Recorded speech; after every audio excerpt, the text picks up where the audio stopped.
स्थिति में क्या किया जाए जब कोई ना मिल रहा हो? तो हम एक भाव गाता तो नहीं हूं, कथा में अचानक याद आया है। संसार के लोगों से आशा न किया करना, जब कोई न हो अपना, हरे कृष्ण कहा करना। कृष्णा कृष्णा कृष्णा हरे कृष्णा। इतना समय आप कब तक इंतजार करोगे कि कोई आकर के संभाले, सुधारे, बतावे? आधे से ज्यादा जीवन तो निकलता जा रहा है। इसलिए हमारे शास्त्रों में जहां कोई नहीं है, रिक्त स्थान जो होता है ना, ब्लैंक, उस स्थान को ठाकुर जी का माना जाता है। जैसे लावारिस जमीन होती है तो अपने आप सरकार उसको अपना लेती है। लावारिस कोई व्यक्ति घूम रहा है तो फिर उसको पुलिस वाले उठा के ले जाते हैं, कहीं ऐसे स्थान पर रखते हैं जो सरकारी जगह हो, भाई इसका कोई अता पता नहीं है। ठीक ऐसे ही जहां पर कोई पथ दिखाने वाला, बताने वाला, मिलाने वाला नहीं दिख रहा हो दूर दूर तक, तो रिक्त स्थान है। रिक्त स्थान का मतलब है कि वहां राधा रमण जी बैठे, कोई नहीं है, मतलब ठाकुर जी हैं। दुनिया में, हमारे भारत में अनेक प्रांतों के लोगों को बताने वाले गुरु हैं, बताने वाले मार्गदर्शक हैं, बताने वाले अनेक प्रकार के साधन हैं। लेकिन अगर यहाँ पर नहीं है तो इसका मतलब यह कि बाकी लोगों के कल्याण का दायित्व गुरुजनों के पास है। आप लोगों के कल्याण का दायित्व राधा रमण जी के पास है। आप उन्हीं से कहो। हमारी बात समझ में आ रही है? हम अपने मन के भाव कह रहे हैं। जहां कोई सुनने वाला हो, बताने वाला हो, तो उससे कहा जाए। लेकिन जहां कोई सुनने सुनाने वाला ना हो, वहां राधा रमण है। आप तो सीधे, आपकी पहुंच उन्हीं से, आप तो उन्हीं से प्रार्थना किया करो कि हे प्रभु, झारखंड पर कृपा करो, यहाँ के लोगों पर अनुग्रह करो। हम अनुभव करते हैं कि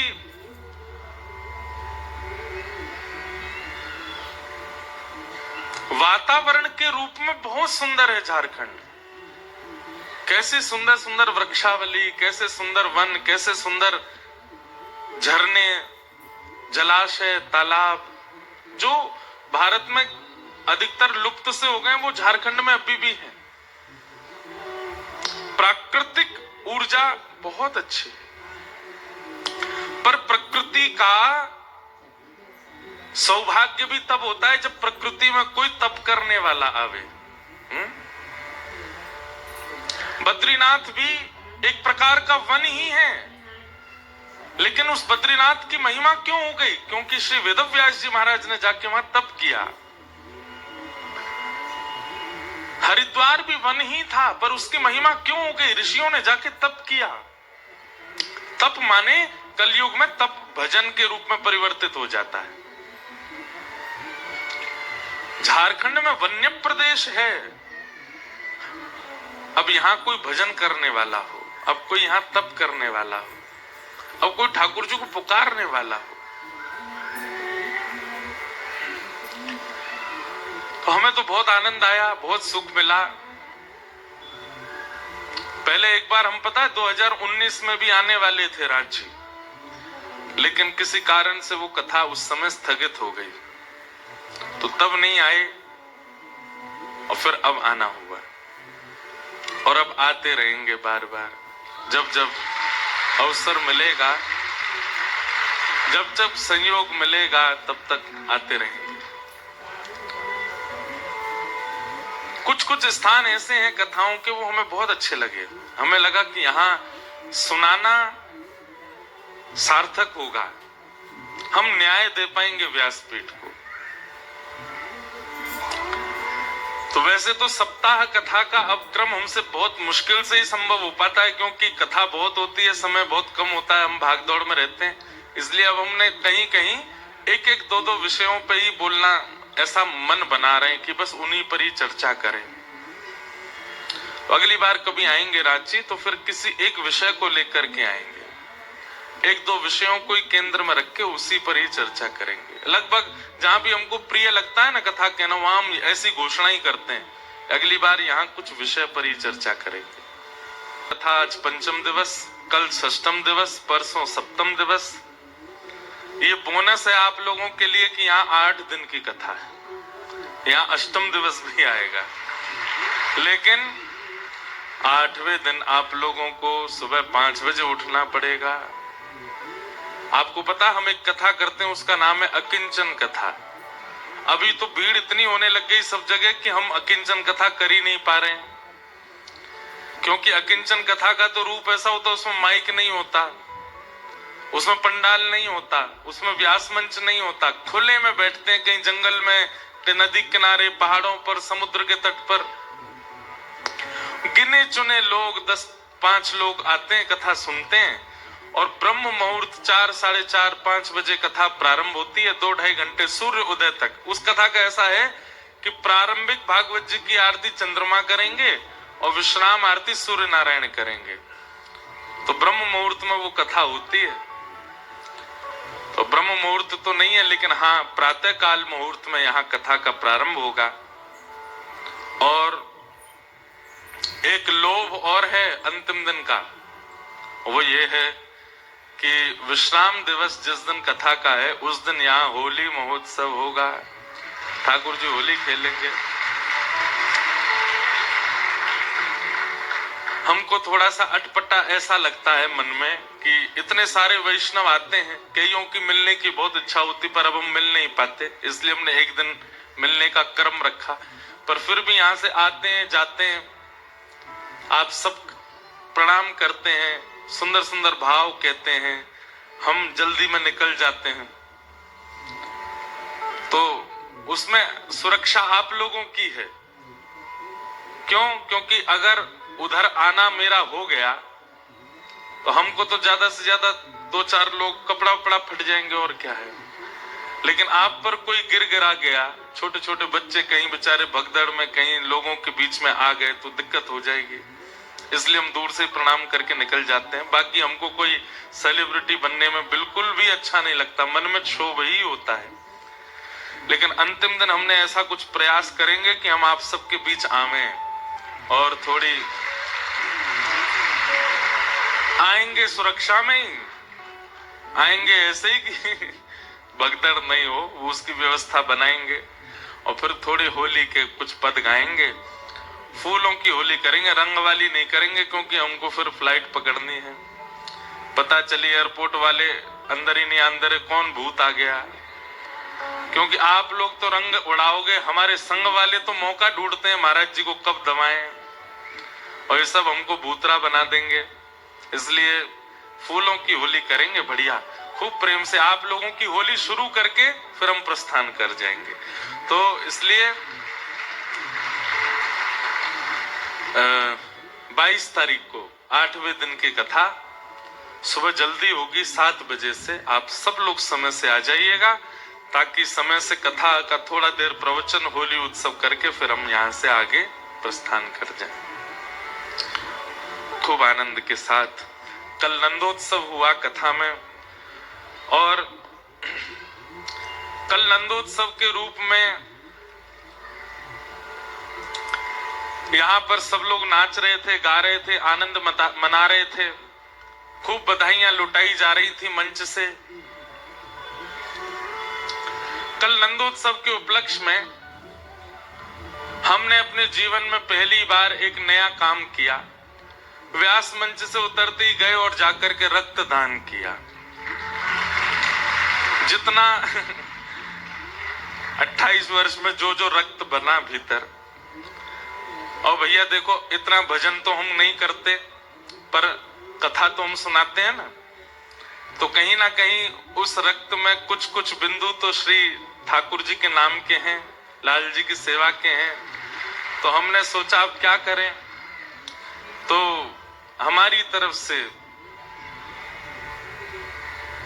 कोई बहुत बड़ी बात नहीं है, सामान्य सी बात है, पर पहली बार हुआ तो कल रक्तदान किया।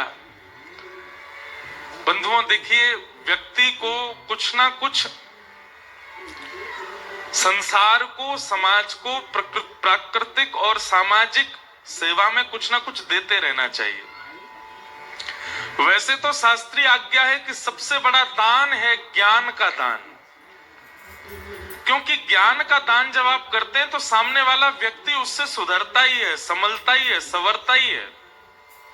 परंतु आजकल ज्ञान सब लेना नहीं चाहते, इसलिए कुछ कुछ ऐसा दान करते रहिए जो लोगों के लिए सहायक बने। हमारे पूरे विश्व भर में जैसे जैसे आधुनिकता बढ़ती जा रही है, वैसे वैसे बीमारियां भी बढ़ती जा रही है। और एक बड़ी विचित्र प्रकार की एक बीमारी है, उसका नाम है थैलेसीमिया। मुझे उसके बारे में बताया गया कि उसमें क्या होता है कि हीमोग्लोबिन जो रक्त बनाता है वो या तो बनता नहीं है या फिर कम हो जाता है, और ये कई बालकों को, कई लोग इससे ग्रसित होते हैं। उनका खून बनता नहीं है, और कई बच्चों को तो ये जन्म से हो जाती है बीमारी। उनके माता पिता धनवान होते हैं, संपत्तिवान होते हैं, सर्वगुण संपन्न होते हैं, लेकिन बालक है उनके पास, लेकिन उसका रक्त नहीं बनता। और फिर उनको जाकर के ब्लड बैंकों में ब्लड मांगना पड़ता है, क्योंकि उनके बालकों को हर दूसरे दिन या महीने में 2 बार ब्लड चढ़ाना पड़ता है।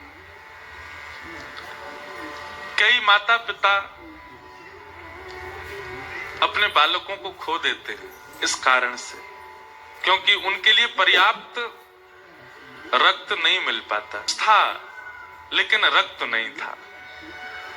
बहुत बहुमूल्य होता है, एक बूंद भी अगर हमारा बाहर आ जाता है तो हम कितने घबरा जाते हैं।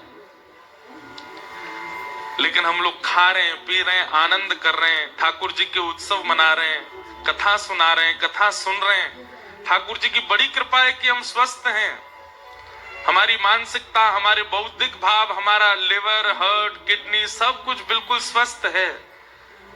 प्रयास करना चाहिए कि हमारे अगर रक्तदान से किसी बालक का जीवन प्राण बच रहा हो, किसी व्यक्ति के जीवन बच रहे हों, तो शायद हमारे उस क्रिया से ठाकुर जी बहुत प्रसन्न होते होंगे कि हम किसी की जीवन रक्षा के लिए कुछ कर रहे हैं।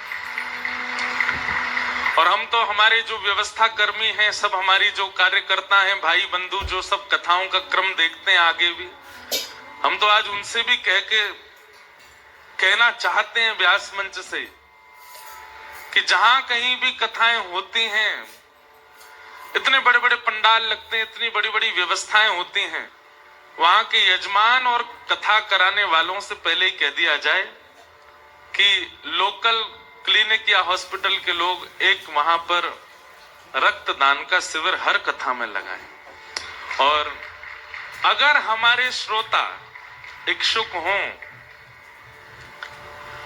आपको कोई प्रेशर नहीं होगा, इच्छा हो तो आप लोग, अच्छा हमारे कहने से वहां पे भैया भीड़ मत लगा देना, कहीं पता चले कि नदी बहने लगी रक्त की। ऐसा नहीं, आप स्वस्थ अनुभव करते हैं, आपको कोई ऐसी विशेष कोई बीमारी नहीं, भगवान करे सब स्वस्थ हों, बिल्कुल हिष्ट पुष्ट हैं, स्वस्थ हैं, खा पी के खूब मोटे ताजे होते जा रहे हैं, ना डायबिटीज है, ना कोलेस्ट्रॉल है, कुछ नहीं है, सब ठीक है, तो रक्तदान कीजिए।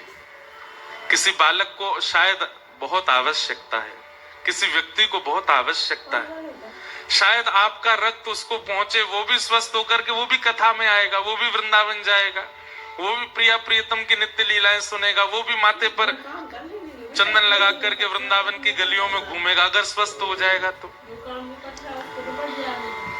हमें लगता है ठाकुर जी इससे बहुत प्रसन्न होते होंगे, इसलिए कल हमने भी किया और अपने जबरदस्ती कुछ लोगों से भी करवाए जो हमारे साथ संगत करते हैं, हमारे ब्राह्मण देवता, इनसे भी सबसे मैंने कि खूब खाए खाए के है रहे हो मोटे धाम धुल्ला से, चलो सबरे रक्त दो।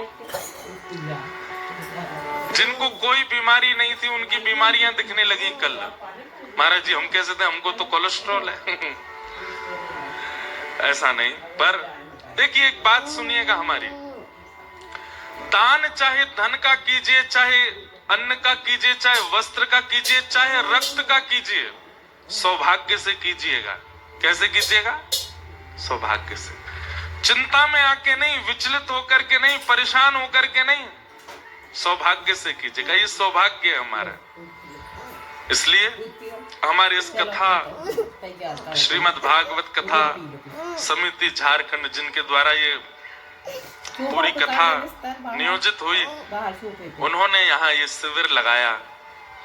हम कल व्यासपीठ से उतरते ही गए, भैया रक्तदान करे आए। हमने की कल हम जरूर आवाहन करेंगे और प्रयास करेंगे कि सबसे निवेदन करें कि वे सब लोग भी इस भाव को समझें, जो अनुकूलता रखते हों, जो स्वस्थ हों। अभी आज कल परसों 3 दिन की कथा है, रक्तदान कीजिएगा। आवश्यकता है कई लोगों को आपके रक्त की, और कथा सुन के दान करोगे, कहा पता उनमें रक्त चढ़ो और उनके मुख से अपने आप ही जय श्री कृष्ण राधे राधे निकलने लग जाए, उनका अपने आप ही कथा के प्रति मन हो जाए।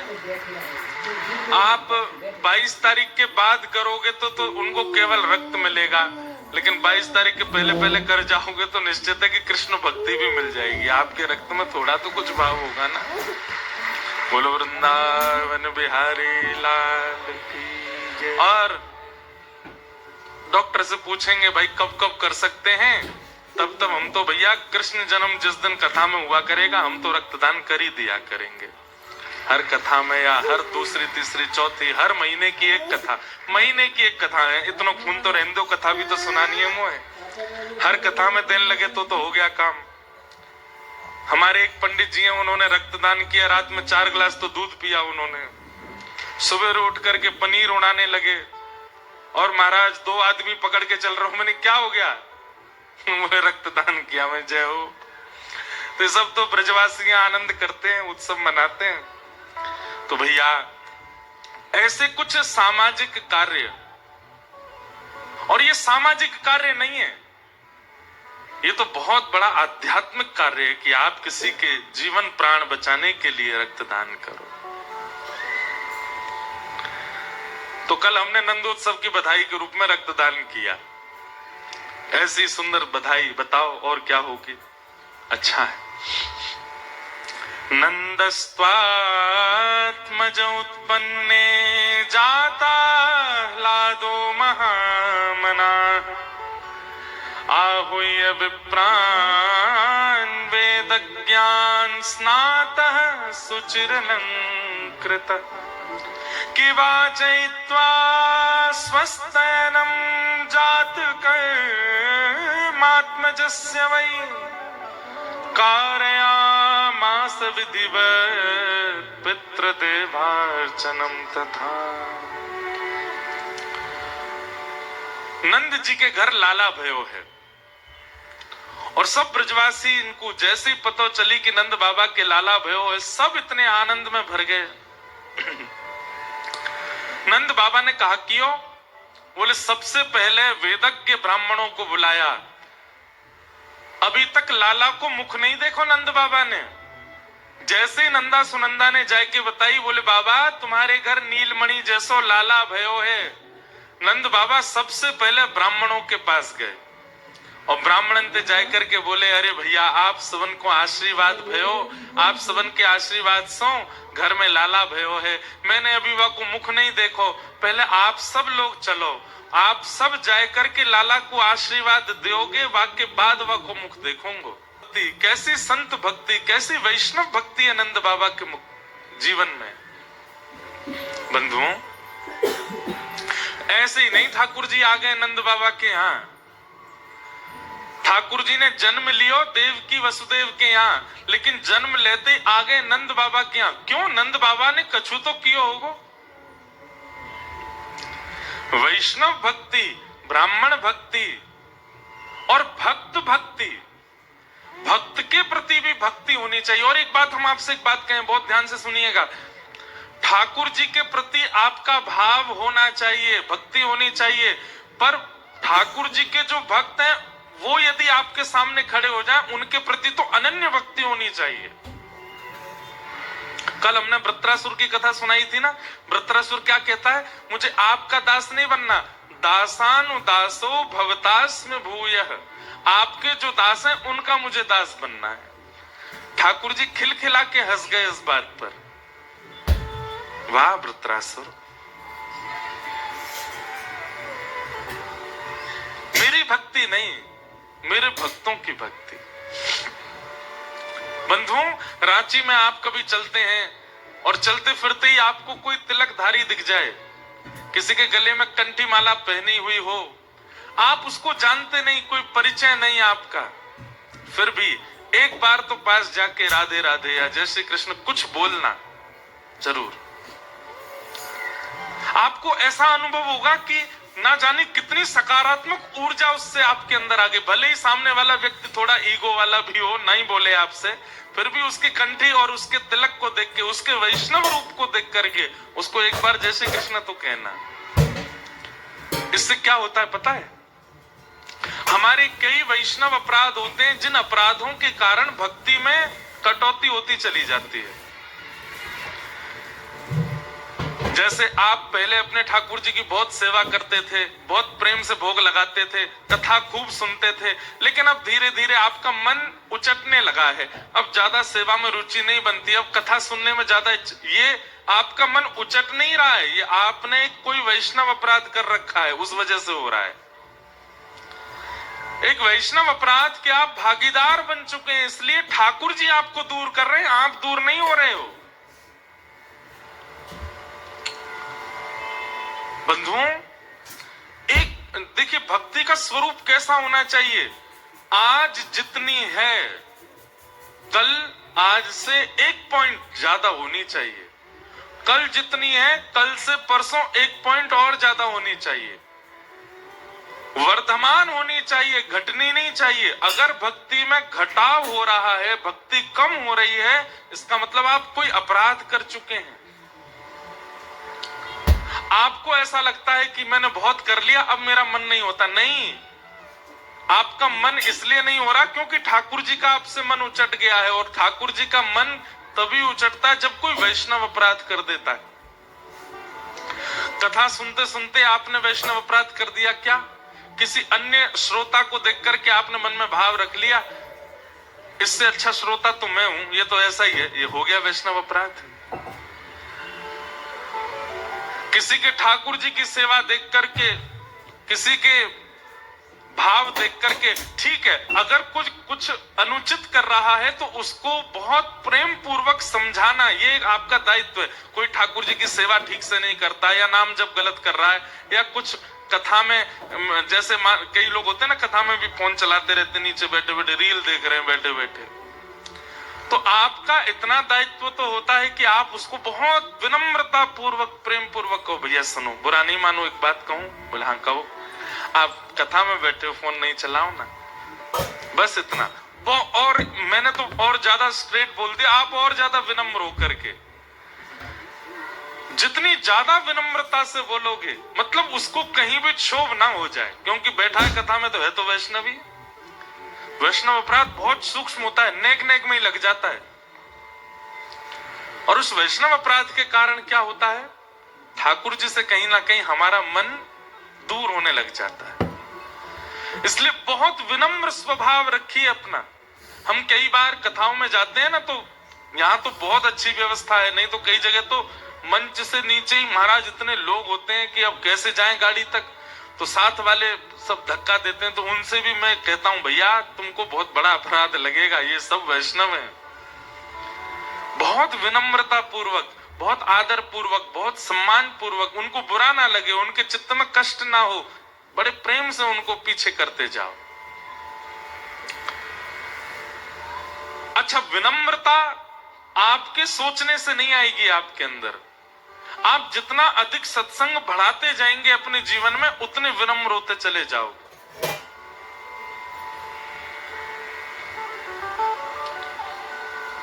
विनम्रता जीवन में आना, यह भी ठाकुर जी के द्वारा प्रदान किया गया एक बहुत बड़ा वरदान है। विद्या ददाति विनयम,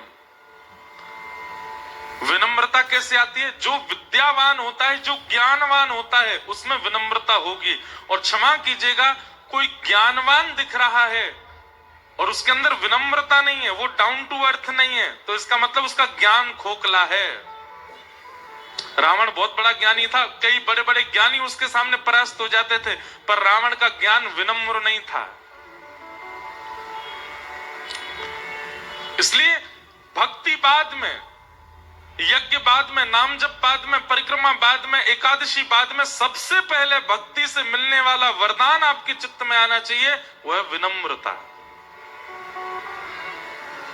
कई भक्तों को हमने देखा, बुरा नहीं मानिएगा, वो लोग विनम्र नहीं होते।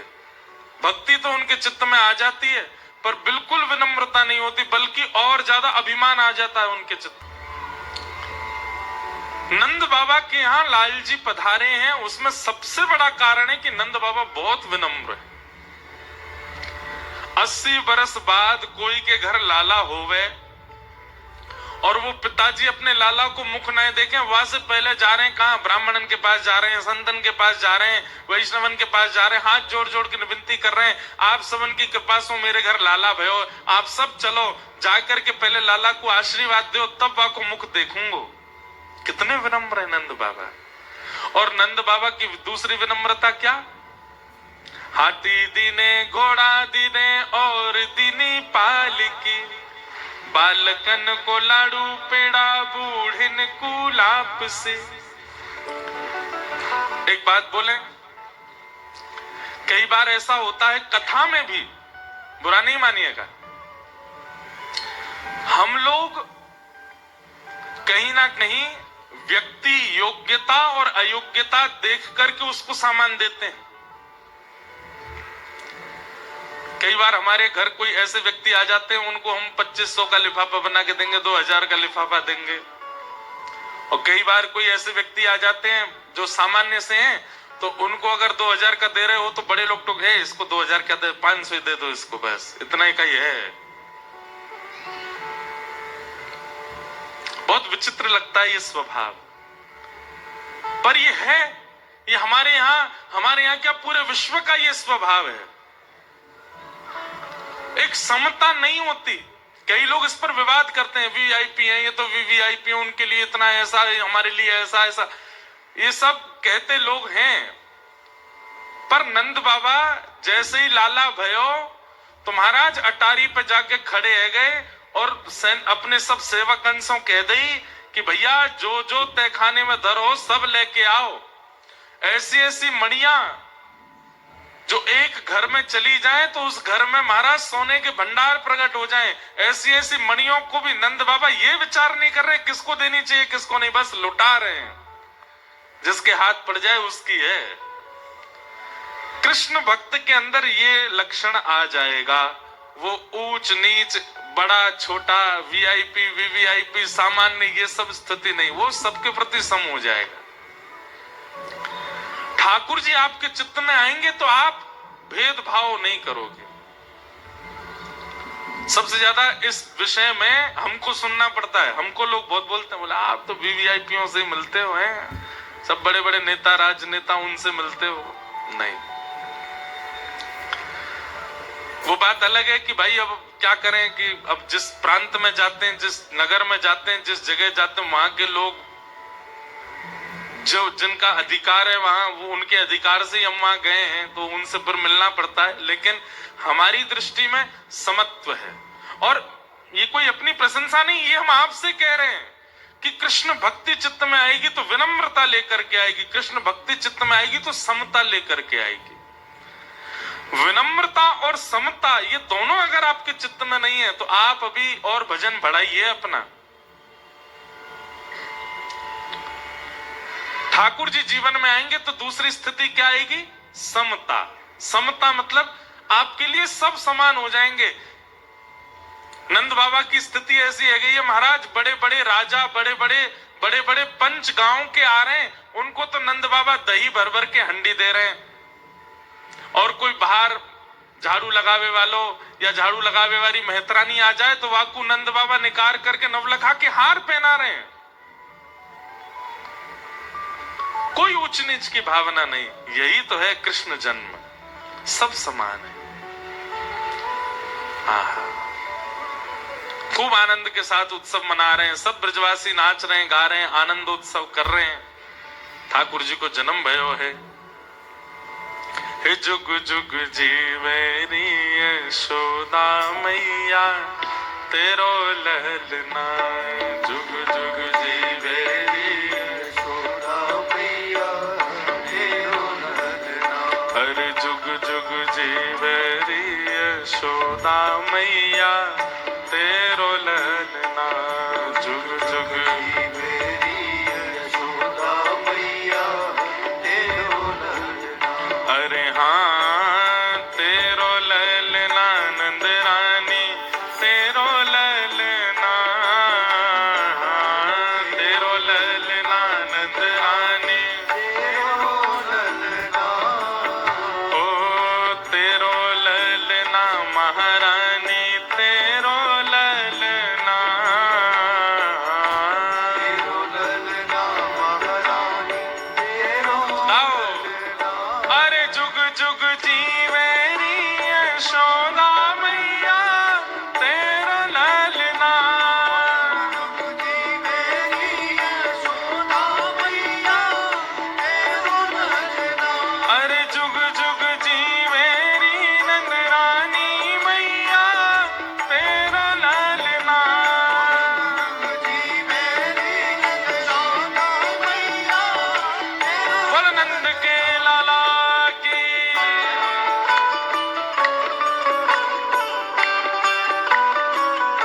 सब ब्रजवासी आनंद में भर के गा रहे हैं, बधाई हो।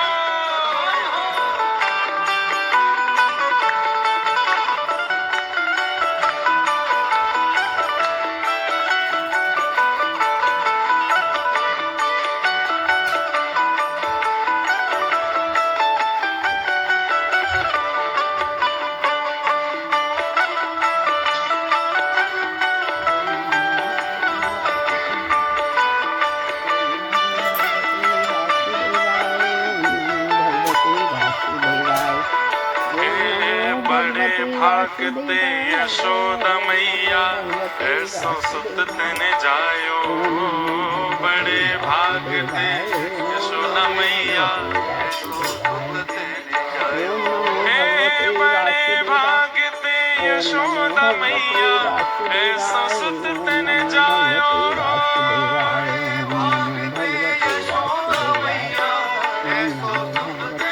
कैसो सुत पूर्ण ब्रह्म जगत को स्वामी सोतने गोद खिलायो, पूर्ण ब्रह्म जगत को स्वामी, हाँ पूर्ण ब्रह्म जगत को स्वामी सोतने गोद खिलायो, पूर्ण ब्रह्म जगत को अरिया मगवा दे झूलनवा तेरो ललना,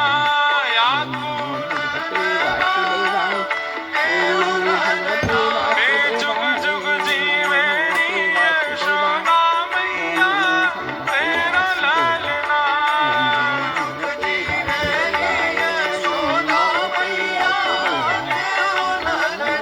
अरे युग युग जीवेरी नंद रानी मैया तेरो ललना, देखो भैया यशोदा मैया अपने लाला को अभी लेके आवेंगी थोड़ी देर में यहाँ। आप सब ब्रजवासी के भाव से खूब आनंद उत्साह में भर के गाओ। कल रांची में जन्मोत्सव प्रत्यक्ष भयो है ठाकुर जी को, तो ये हमारे आप सब ब्रजवासी बड़े प्रेम भाव से यही भाव रख के गाओ कि हम रांची वासी नहीं, हम ब्रजवासी हैं।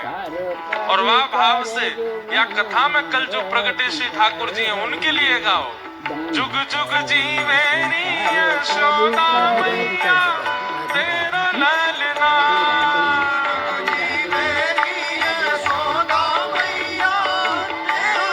नंद के लाला की।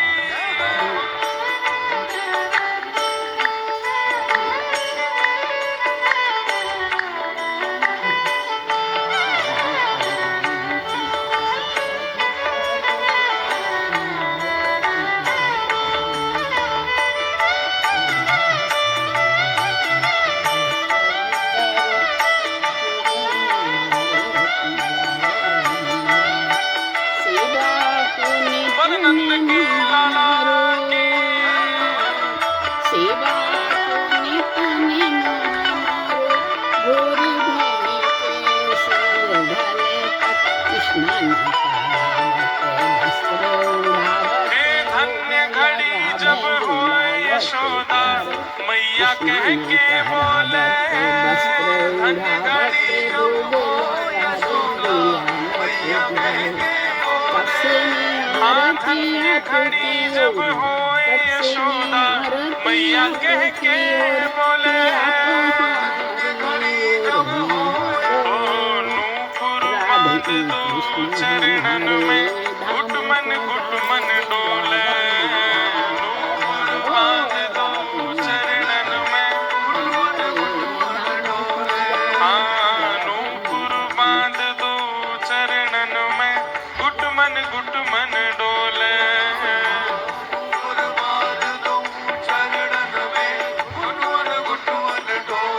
पकड़े बाबा की उंगलियां तेरा ललना पकड़े बाबा की उंगलियां तेरा ललना हर जुग जुग जी मेरी यशोदा मैया तेरा ललना जुग जुग जी मेरी यशोदा मैया तेरा ललना हे नंद नंद भायो कन्हैया लाल की हे नंद घरा नंद भायो कन्हैया लाल की श्री राधा रमण लाल भयो कन्हैया लाल की प्यारो राधा वल्लभ लाल भयो कन्हैया लाल की हे ब्रज को कुमार भयो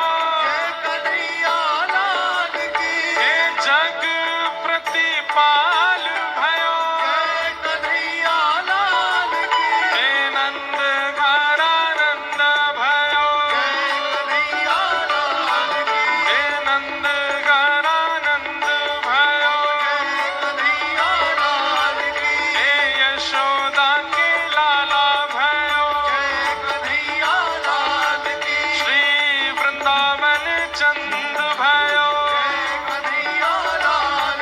प्यारो राधा वल्लभ लाल भयो कन्हैया लाल की श्री राधा रमण लाल भयो कन्हैया लाल की श्री जुगल किशोर लाल भयो कन्हैया लाल की श्री राधा रमण लाल भयो कन्हैया लाल प्यारो बांके बिहारी लाल भयो कन्हैया लाल की हे नंद घरा नंद भयो कन्हैया लाल की हे रांची में आनंद भयो कन्हैया लाल की हाँ रांची में आनंद भयो कन्हैया लाल की हे नंद घरा नंद भयो कन्हैया लाल की हे यशोदा के लाला भयो कन्हैया लाल की हे नंद घरा नंद भयो कन्हैया लाल की हे नंद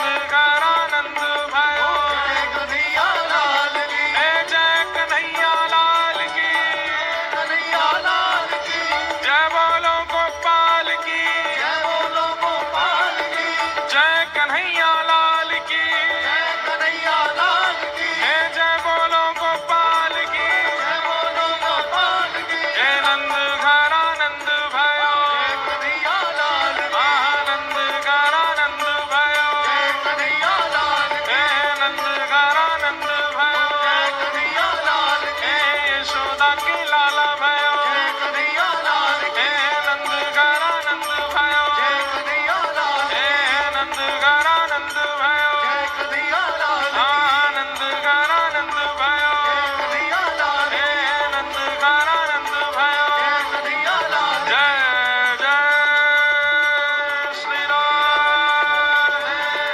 जय जय श्री राम जय जय श्री राम बधाई हो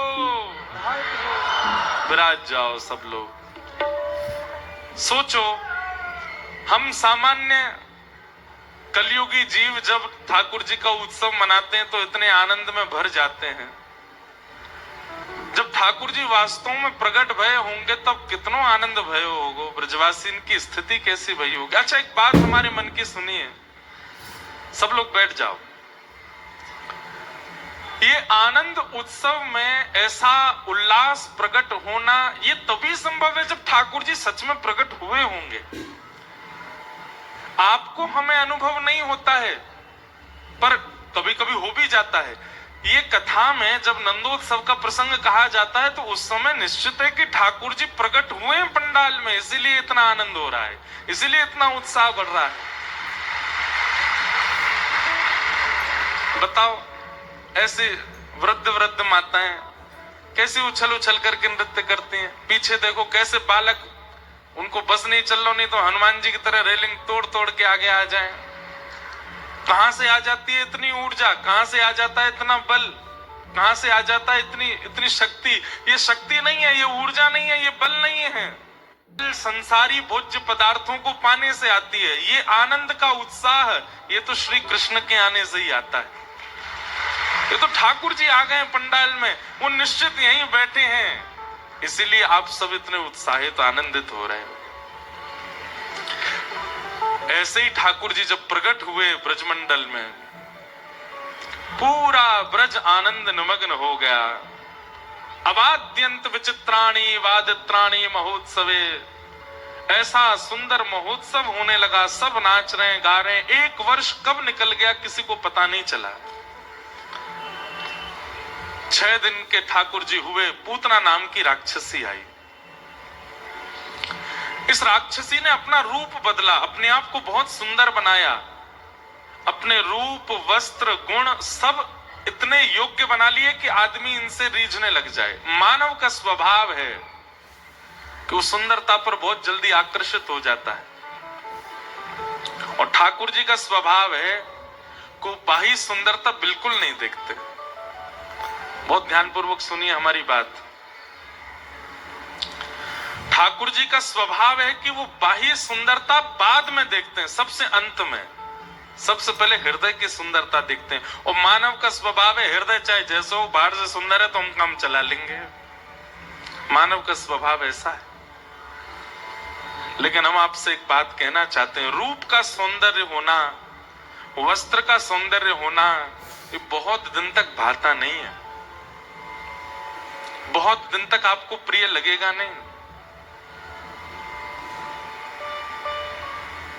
लेकिन किसी का व्यवहार, स्वभाव यदि सुंदर है तो पूरा जीवन यापन करना संभव हो सकता है। इसलिए ठाकुर जी से ये लक्षण सीखिए कि कभी भी किसी को मित्र बनाइए, कभी भी किसी को जीवन साथी बनाइए, कभी भी अपने जीवन में किसी को दखलंदाजी करने का अवसर तब दीजिए जब वह व्यक्ति हृदय का सुंदर हो।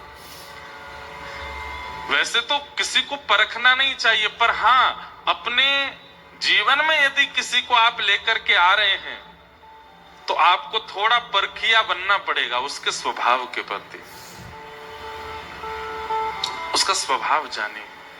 और एक बात हम आपसे कह दें, जब आप बहुत सत्संग करने लग जाते हैं ना, आपके चित्त में खूब भगवत वाणी विद्यमान होती है, तो कहीं ना कहीं आपको परखना पड़ता नहीं है। व्यक्ति के सामने आते ही आप अपने आप पहचान जाओगे कि ये कैसा है। सत्संग इतना बल प्रदान करता है। नेत्रम वक्त्रम विकारेण, 3 चीजों से मानव की पहचान होती है। सबसे पहले तो आंख, उसके नेत्र कितने चपल हैं, कितने चंचल हैं, कितने मटक रहे हैं, उससे पता चल जाएगा कि इसका हृदय कैसा है।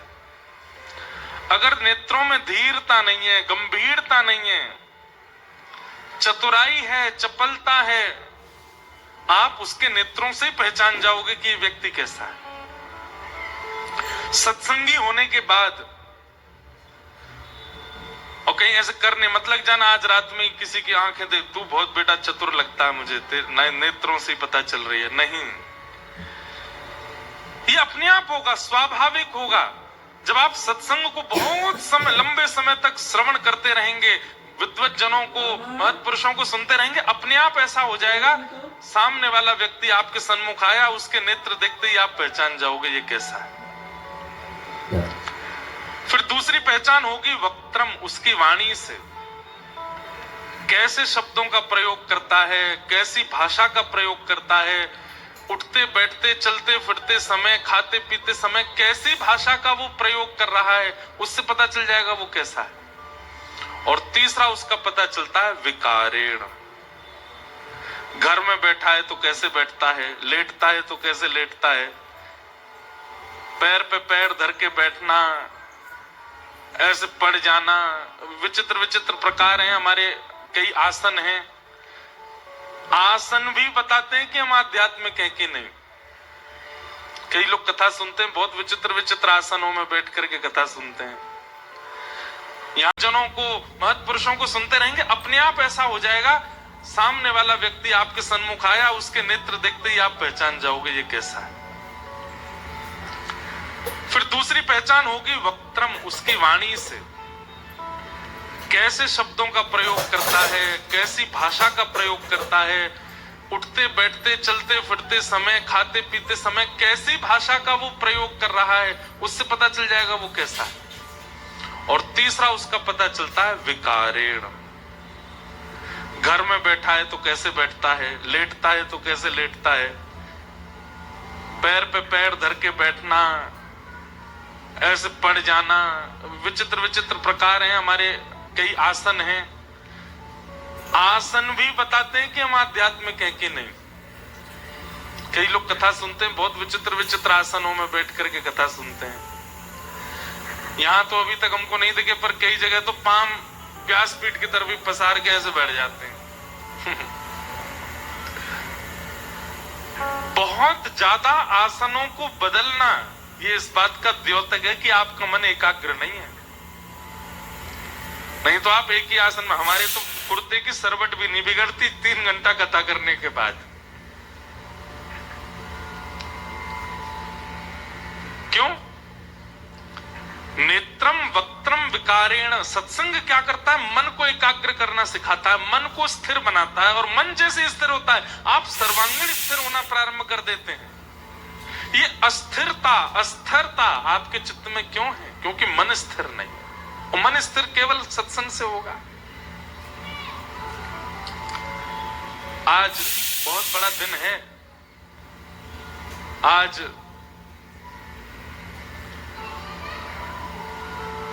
हिंदू हृदय सम्राट छत्रपति श्री शिवाजी महाराज का जन्मोत्सव है। आज ये कोई मानव नहीं रहे होंगे, निश्चित ही ठाकुर जी का अंश ही पधारा पृथ्वी पर। आपको पता है, अब देखिए ज्यादा उनके विषय में तो मुझे भी थोड़ा ही थोड़ा पता है, पर जितना पता है उतना पर्याप्त पता है। इतना तो सबको पता होना चाहिए। पर छत्रपति शिवाजी महाराज नित्य सत्संग करते थे। और किनका सत्संग करते थे? हमारे महाराष्ट्र में जिन्होंने पंडरीनाथ भगवान को खूब अपनी वाणी से रिझाया, श्री तुकाराम जी महाराज। तुकाराम जी का सत्संग श्रवण करते थे, श्री सत्संग श्रवण करते थे, उनको गुरु मानते थे, उन्हीं के शिष्य हैं। तो छत्रपति शिवाजी का ये नियम था,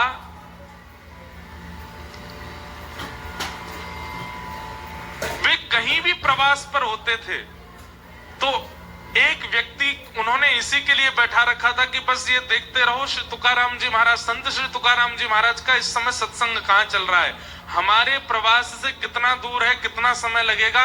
अगर संभव होता था तो वह अपने घोड़े पर बैठ करके बहुत कम सैनिकों को लेके, 3-4 लोगों को लेकर के, और रूप बदल के, महाराणा रूप में नहीं, छत्रपति रूप में नहीं, बहुत दीन रूप धारण करके जाते, कोई पहचाने ना, और जाकर के सत्संग श्रवण करते थे श्री तुकाराम जी महाराज का।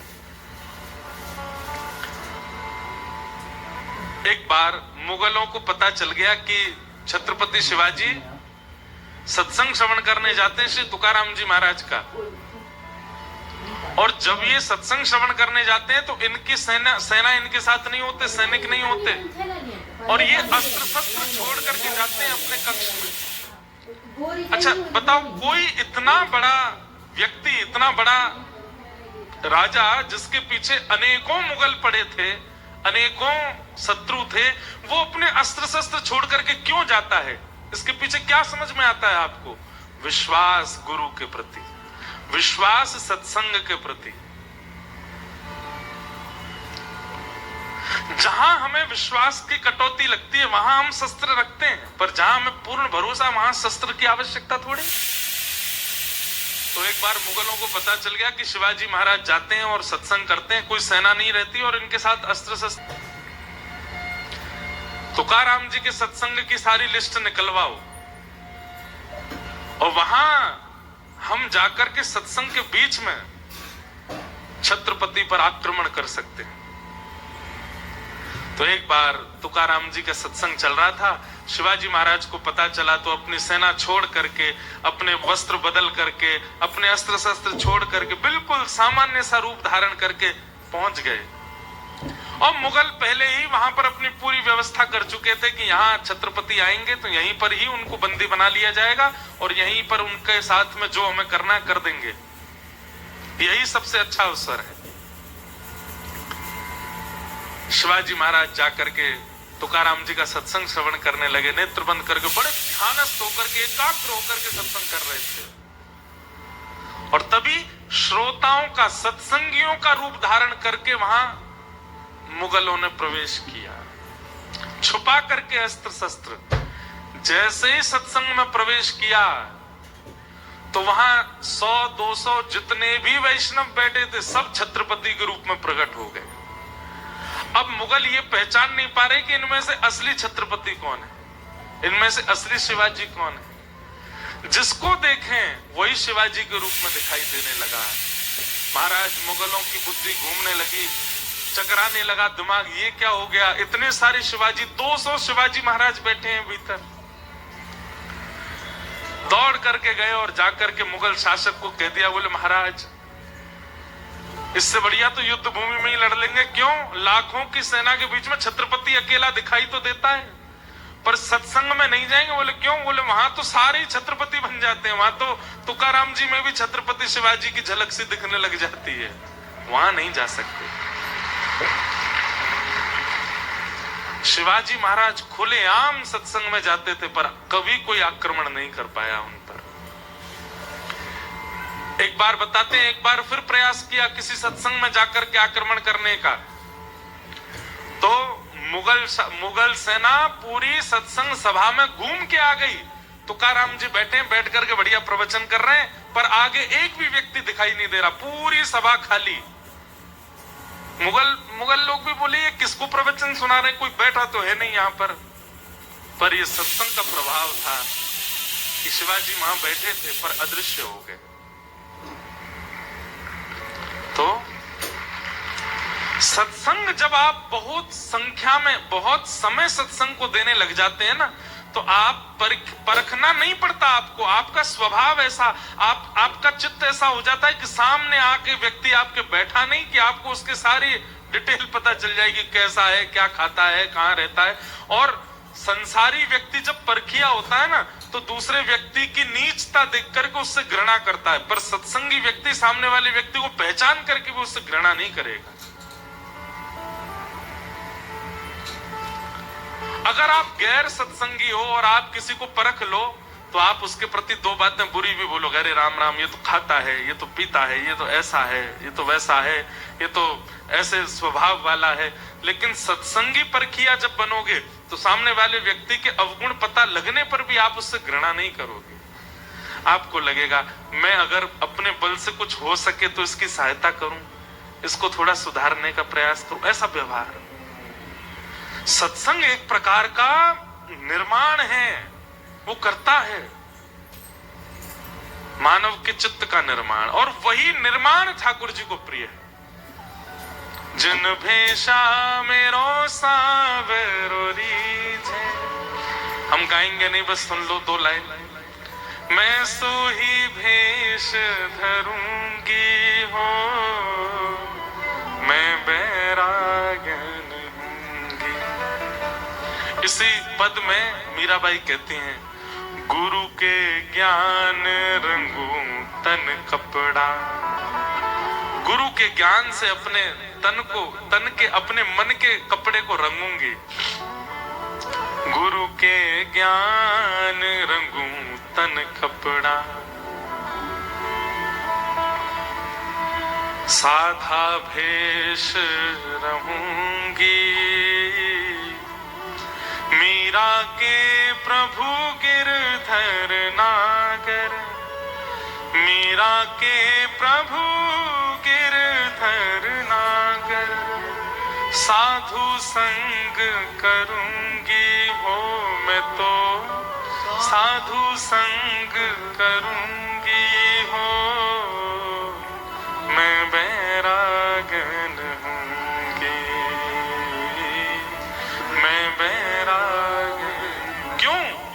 क्योंकि साधु संग, वैष्णव संग, कथा संग हमारे चित्त का ऐसा निर्माण करता है कि ठाकुर जी को हम प्रिय लगने लग जाते हैं। पूतना रूप बदल करके गई, इतनी सुंदर बन करके गई कि जो देखता है पूतना को वही मोहित हो जाता है।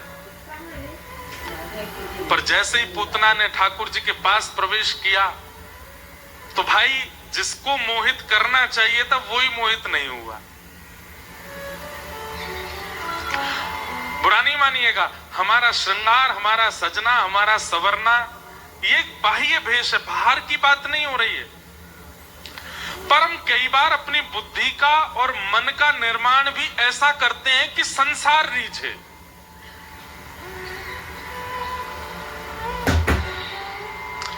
वो ज्ञान लेने का प्रयास करते हैं जिनको चार बातें, चार लोगों के बीच में जब मैं जाकर के कहूं तो चार मेरी वाहवाही करें।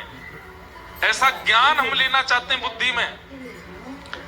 ऐसा व्यवहार हम चित्त से करते हैं कि चार लोग हमारे बारे में प्रशंसा करें, हमको देख करके कहें वाह भाई तेवर हो तो ऐसे हो, रुतबा हो तो ऐसा हो। चार लोग कहें कि हाँ भाई पैसा वाला व्यक्ति है, ऐसा है वैसा है। हम ऐसा निर्माण करते हैं हम अपना कि जिससे संसार रीझे, समाज रीझे।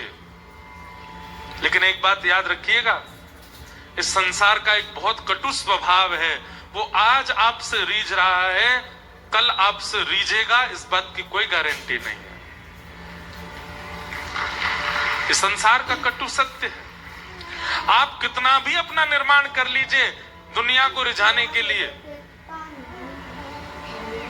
एक दिन ये सब आप पर हंसेंगे, आपको देखेंगे तक नहीं। इसलिए भैया पहले से ही ऐसा निर्माण करके चलो कि केवल राधा रमन रीझे, और वो एक बार रीझ गए तो फिर सदा रीझे ही रहेंगे, कभी मुंह फेरेंगे नहीं आपसे। संसार तो बड़ा दुष्कर है। इसलिए संसार को प्रिय लगे ऐसा स्वभाव, संसार को प्रिय लगे ऐसा ज्ञान, संसार को प्रिय लगे ऐसा निर्माण अपना अब बंद कीजिए करना। अब तक कर लिया ना, अब मत कीजिए। अब आज से और अगले क्षण से ही ऐसा निर्माण करो कि कभी श्री राधा रमण रीझ है, कभी ठाकुर जी रीझ है। ये पद पूरी दुनिया गा रही है, अभी सब बालक गाते हैं, जिन भेषा मारो सांवरो रीझो, पर उसका भाव कौन समझ रहा है?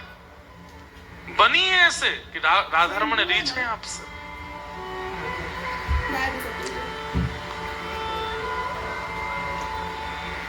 वे रीझते थे, मीराबाई से रीझ जाते थे। मीराबाई जब जब मंदिर में जाती थी, किसी भी मंदिर में प्रवेश करती थी, वहां के ठाकुर जी की अलग ही मुस्कान हो जाती थी। ठाकुर जी रीझ जाते थे, मीरा आई है। श्री तुकाराम जी महाराज, नामदेव जी महाराज, ये ऐसे भक्त हुए जिनसे पंडरीनाथ भगवान, विठ्ठल भगवान रीझ जाते थे। हमसे नहीं रीझते, हमसे नहीं रीझते ठाकुर जी। निर्माण कीजिए ऐसा रीझे। पूतना रूप बदल करके आई, ठाकुर जी उसकी ओर देखा भी नहीं। पूतना के पयोधर का पान करके भगवान ने उसका वध कर दिया। 6 दिन के ठाकुर जी ने पूतना मार दी। बोलो पूतना अमरदन भगवान की जय। ठाकुर जी 3 महीना के भय तो करवट बदली, और पहली बार जैसी ठाकुर जी ने करवट बदली महाराज, पूरे ब्रजमंडल में ढोल बजन लगे। सब ब्रजवासी बोले कहा भयो, कहा भयो, कहा भयो। बोले अरे नंद के लाला ने आज करवट बदली है। ओहो जय हो, बधाई हो भैया, ऐसी करवट बदल तो रहे। अब वो दिन मतलब ऐसा वर्णन करते हैं कि ठाकुर जी की एक एक चीज पर नजर रखें एक एक ब्रजवासी। जैसे ठाकुर जी ने करवट बदली, अब सब ब्रजवासी कह रहे मैया अब तो वो दिन दूर नहीं है, लाला गुटमुन गुटमुन चलेगो। और फिर वाक्य बाद लाला के छोटे छोटे दतुइयां निकल के आ जाएंगी। लाला उंगली पकड़ के खड़ो हो जाए करेगो। अरे मैया फिर तो मैया मैया कह के बोले करेगो, फिर तो बाबा बाबा कह के बोले करेगो, फिर तो लाला चल के हमारे घर में आ जाए करेगो। केवल करवट बदलने पर ही गोपियों की इतनी चर्चा हो गई कि ब्याह तक की बातें बता रही है मैया। मैया फिर तो ब्याह जाएगा, तेरी बहू आवेगी, घूंघट करके डोले करेगी मैया। और बेटी बेटी मैया ख्वाब बना रही है, मनी मन सोच रही है हाँ मेरो लाला बड़े हो जाएगा फिर ब्याह होएगो। गोद में 3 महीना के ठाकुर जी मानो मनी मन सोच रहे मैया इतनो समय ना है मुंह पे, नेक मेरे स्वर निकलन दे, सबसे पहले ब्याह करवाइयो मेरो। ठाकुर जी की लीला बड़ी मधुर है। भगवान ने 3 महीने की आयु में सक्टासुर नाम का दैत्य मारा। हमने ये सब प्रसंग कई कथाओं में बहुत विस्तार से सुना है, इसलिए आज बाल लीला थोड़ी प्रकाशित करेंगे, इसलिए थोड़ा जल्दी चल रहे हैं। 1 वर्ष के ठाकुर जी हुए और 1 वर्ष के ठाकुर जी का नामकरण संस्कार हुआ। लाला 1 वर्ष के है गए। गर्गाचार्य जी महाराज आए और आकर के महाराज गर्गाचार्य जी ने ठाकुर जी का नामकरण किया। सबसे पहले तो बड़ी मैया की गोद में बैठे बड़े लाला को नामकरण किया। अयम ही रोहिणी पुत्रो रमय सुहृदो गुणैः आख्यास्यते रामेति बलाधिक्यात् बलम विदुः। मैया आपके या बड़े लाला को नाम मैं राम रखूं। नामकरण सदा श्रेष्ठों से करवाइए, क्योंकि श्रेष्ठों के मुख से जब नामकरण होता है ना तो जो नाम निकलता है वैसा ही गुण हो जाता है, बालकों में आने लगता है। पर आजकल एक नए गुरुजी आए हैं दुनिया में, गूगल गुरुजी, वही नामकरण कर रहे हैं सबका। कई सारे बालक तो यहां भी बैठे होंगे जिनका नामकरण गूगल गुरुजी ने ही किया है। और आगामी हमारी कथाओं के जितने भी श्रोता होने वाले हैं, आगामी 20-25 साल बाद वो सब गूगल जी के ही चेला मिलेंगे। इसलिए हमारी आपसे प्रार्थना है, भले ही विलंब से हो जाए लेकिन बालकों का नामकरण किसी महत् पुरुष से ही करवाओ, उन्हीं के द्वारा ही उस बालक का नामकरण होना चाहिए।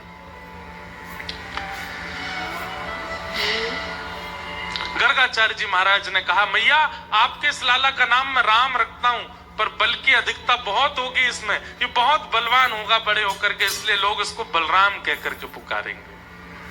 बोलो बलराम जी महाराज की। यशोदा मैया बोली अब मेरे लाला को नामकरण कर दो। गर्गाचार्य जी बोले बहुनी संति नामानि रूपाणि च सुतस्य च गुण कर्मानुरूपाणि तान्यहं वेदनो जना। भैया आपके या लाला के एक नहीं अनेक नाम होंगे, सहस्त्र नाम वाला है आपका लाला, इसीलिए गोपाल सहस्त्र नाम, विष्णु सहस्त्र नाम, ठाकुर जी के हजारों नाम है। मैया तुम्हारो लाला जैसे जैसे गुण होंगे या के वैसो वैसो नाम है जाएगो, और जैसे जैसे ये कर्म करेगो वैसे वैसे या के नाम है चले जाएंगे। जैसे हमारे वृंदावन में ठाकुर जी का नाम क्या है? त्रिभंग लली। त्रिभंग लली मतलब जो 3 अंग से भंग हैं, टेढ़े हैं, इसलिए उनका नाम है त्रिभंग। मुख टेढ़ा, कमर टेढ़ी और हाथ, ज्यादातर ठाकुर जी ऐसे ही खड़े होते हैं, इसलिए उनका नाम क्या? त्रिभंग लली।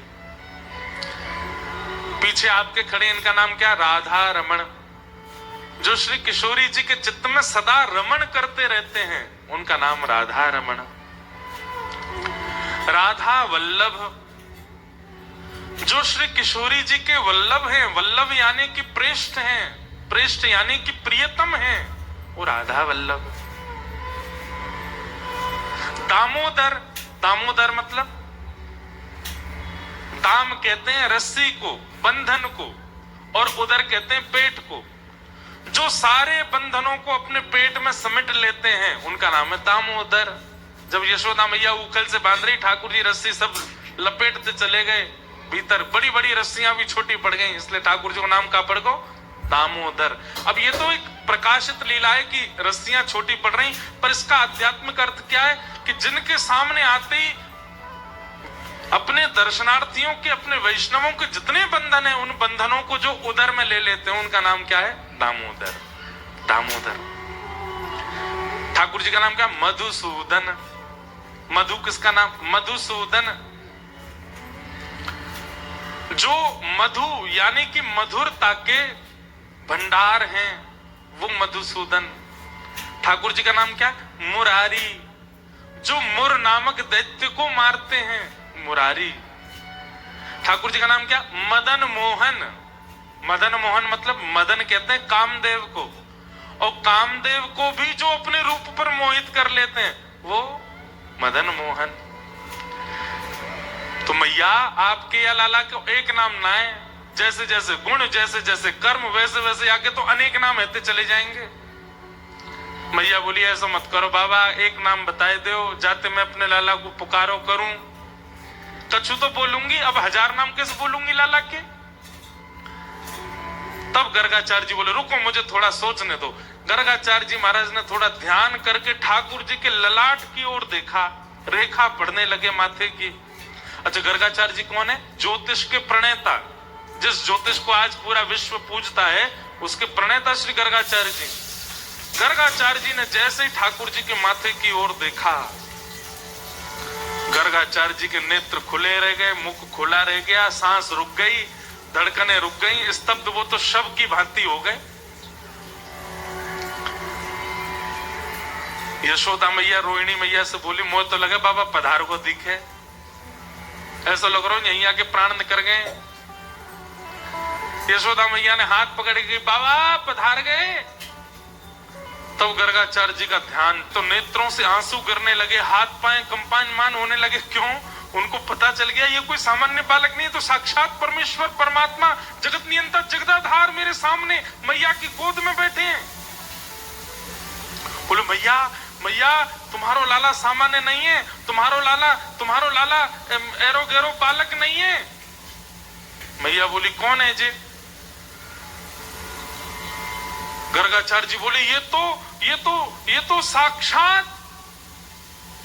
जैसे ही गर्गाचार्य जी ने कही साक्षात, गोद में बैठे हुए ठाकुर जी ने नेक अपनी भ्रगुटी टेढ़ी करके गर्गाचार्य जी की ओर देखे। बाबा पोल पट्टी मत खोले मेरी। मैया पता चल गई कि मैं भगवान हूं, तो मुझे मंदिर में खड़ो कर आवेगी। पुजारी ते कहेगी दिन रात या की पूजा करे करो, समय पे भोग लगाए दे करो, भैया भगवान है जी। ये तो हमने विनोद में कहा, पर ठाकुर जी ने गर्गाचार्य जी की जीव को स्तब्ध कर दिया। गर्गाचार्य जी बोलना चाहते हैं कि ये साक्षात भगवान है, पर गर्गाचार्य जी की जीव मानो जैसे लड़खड़ाने लगी। ठाकुर जी ने संकेत कर दिया, बोले हे गर्गाचार्य जी, मैं यहां परमात्मा बनने के लिए नहीं आया हूं। इन ब्रजवासियों के मध्य रह करके इनके हृदय में जो प्रेम है उसका अधिकारी बनने आया हूं, उसको पाने आया हूं। और ये प्रेम मुझे तभी प्रकट कर पाएंगे जब तक ये मेरी वास्तविकता से दूर रहेंगे। अगर इनको पता चल गया कि मैं परमात्मा हूं, तो ये फिर व्यवहार करेंगे, स्वभाव नहीं करेंगे। जब भाई पता चल जाता है कि सामने वाला व्यक्ति इस पदवी का है, तो हम व्यवहार करते हैं, उसको अच्छी बैठाने की जगह, उसके लिए बढ़िया भोजन, उसके लिए ऐसे स्वाभाविक प्रेम प्रकट हो, वो वास्तविक प्रेम है, व्यवहारिक प्रेम नहीं। ठाकुर जी बोले अगर इनको पता चल गई ब्रजवासी इनको कि मैं परमात्मा हूं, तो ये व्यवहारिक प्रेम करेंगे, वो मुझे नहीं चाहिए। बंधुओं, परमात्मा जिसको कभी किसी चीज की कमी नहीं है, वो भी वृंदावन में आकर के अपनी प्रभुता छुपा रहे हैं कि ब्रजवासियों का प्रेम मुझे मिल जाए। सोचो ब्रजवासियों का प्रेम कितना ऊंचा है। हमारे संत महापुरुष वैष्णव जन क्यों कहते हैं भैया ब्रजवासीन की चरण रज ले लो, ब्रजवासीन को देख करके चरणन में लौट जाओ, ब्रजवासीन को चित्त में बिठा लो। क्यों? इन ब्रजवासीन के काजे ठाकुर जी ने अपनी प्रभुता बुला दी। और ब्रजवासी ब्रजवासी नहीं, ब्रजवासियों का प्रेम। अगर ब्रजवासी भी प्रेमी नहीं है तो वो ब्रजवासी नहीं है। प्रेमी हो ब्रजवासी।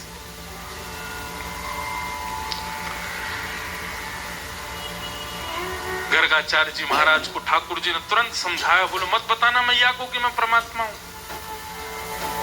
मैया बोली बाबा साक्षात पे रुक गए, बातें आगे कछु बोलो। बोले मैया नारायण समो गुणई, तुम्हारो ये लाला है ना, ये नारायण के समान गुण वाला है, ये परमात्मा के समान गुण वाला है। गोद में बैठे हुए ठाकुर जी को मैया ने कान पकड़ो, बाबा सांची बता दे जी परमात्मा तो नहीं है, अभी या को कान मरोड़ दूंगी मैं। परमात्मा होगा दुनिया के काजे, मेरा तो लाला है जी। बोल ना ना मैया कोई परमात्मा नहीं है, आपको लाला ही है ये। पर हम बस आपको ये संकेत करना चाहते हैं कि अगर आपका लाला कभी कोई दिव्य लीला करे तो आप इस पर संशय मत करना। ये कभी कुछ ऐसी लीला करे जो मानव नहीं कर सकते तो आप ज्यादा विचार मत करना, क्योंकि ये नारायण के समान गुण वाला है। वो सब तो ठीक है बाबा, अब या को नाम तो धरो। तब गर्गाचार्य जी कहते हैं मैया आपके लाला को मैं नामकरण कर रहे हूं। कहा कि आसन वर्णास्त्रयो यास्य गुह्यतो नुयुगम तनु शुक्ले रक्तस्तथा पीत इदानीं कृष्णतां गत। मैया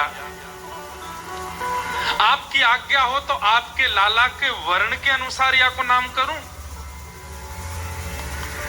आपको ये लाला कभी शुक्ल वर्ण को भयो, कभी रक्त वर्ण को भयो, कभी पीत वर्ण को भयो, या बार ये कृष्ण वर्ण को है। वर्ण मतलब ठाकुर जी का कॉम्प्लेक्शन कैसा है, कृष्ण। कृष्ण का मतलब काला नहीं होता, कृष्ण का मतलब कृष्ण ही होता है। और कृष्ण का मतलब कर्षतीति कृष्ण। ठाकुर जी का वर्ण कैसा है, एक बार कोई देख ले देखते ही रह जाएगा।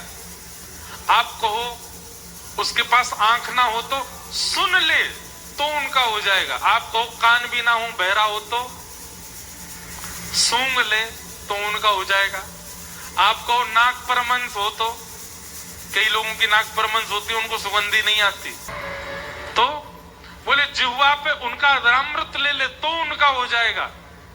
आप कहोगे आंखों से देख ना पाए, कानों से सुन ना पाए, नासिका से सूंघ ना पाए, जिह्वा से भी कुछ ना ले पाए स्वाद, तो बोले श्री कृष्ण की कनिष्ठ उंगली, छोटी उंगली की नख का स्पर्श भी अगर हो गया शरीर को तो उनके है जाओगे। जो किसी भी रूप में आपको अपनी ओर कर्षित कर सकते हैं उनका नाम है कृष्ण। बोलो कृष्ण भगवान की जय। ठाकुर जी का नाम क्या रखा गया, कृष्ण। जो किसी भी रूप में आपको अपना बनाने की सामर्थ्य रखते हैं उनका नाम है कृष्ण। इदानीम कृष्णताम गता। ठाकुर जी बड़े मधुर है, वो कैसे भी आपको अपना बना सकते हैं।